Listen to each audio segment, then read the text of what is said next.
เขา50เลยโอ้ตายเลยมากเนาะมันเฮียนั่นมันก็ไม่หน่อยได้แล้วตัวว่าเขาเก็บรถ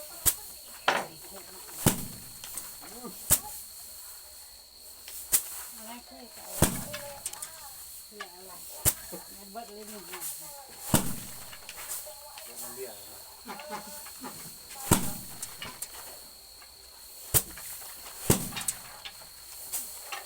นั่นเขาแล้วแบบเขาแล้วเขายาไปเรื่อยเอาก่อนได้พลังงานหรือยากแล้วได้ลองชัวร์คือบ่หายแล้วดีดี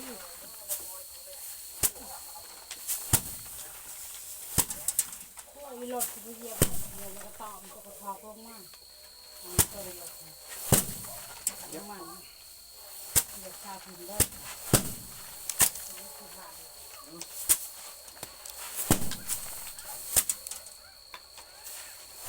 ว่าเขายิ้มอีกบ้าเนาะเฮ้ย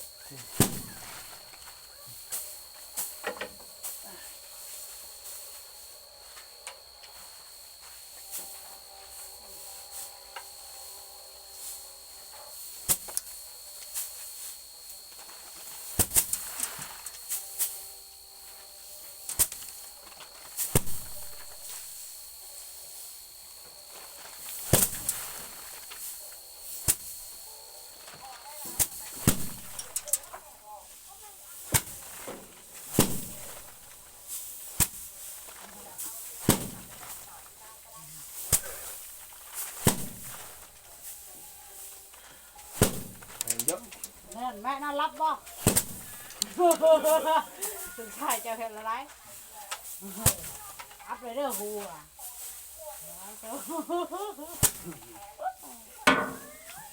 รับ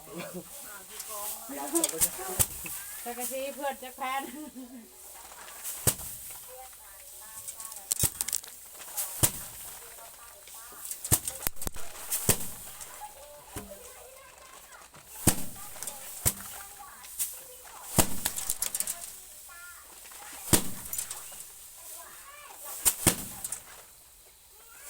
โดย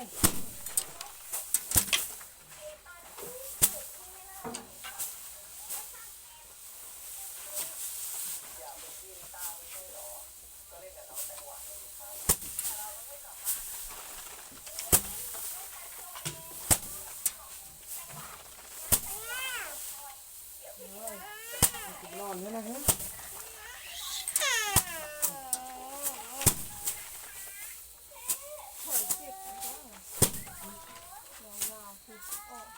เดี๋ยวอะไร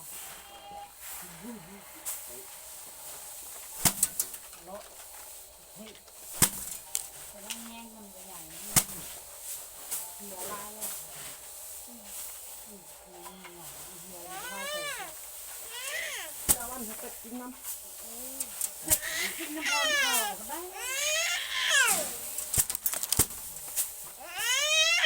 โอ้ยอย่าไปนอนงามเลย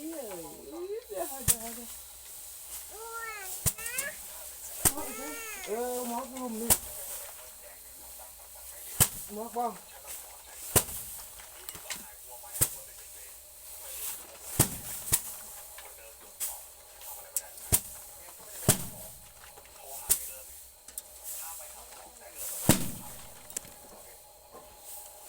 เอาหมดไปเอาหมดนี่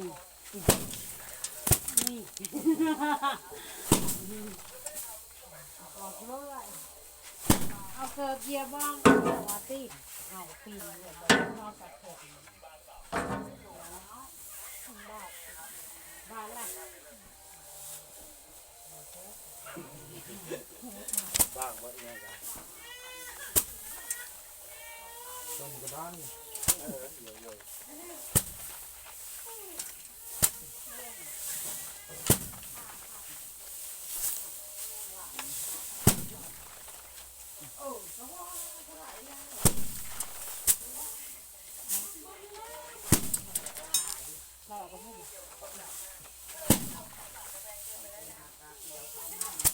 ต่างๆว่าพยา ทอดมันหมักสนุกเอาตัวไม้อีกเขาละเขา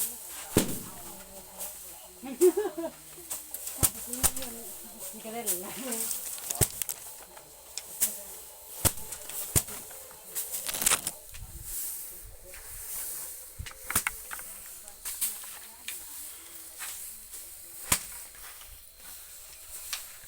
นี่คือวิธีพาดเข่าแบบดังเดิม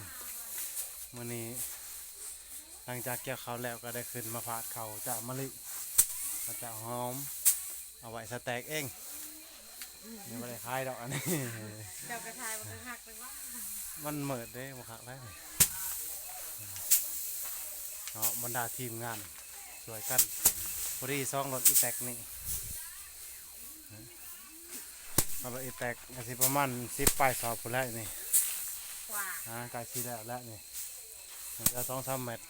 2-3 เมตรก็พอดีแล้วจบเท่านี้เนาะ ใส่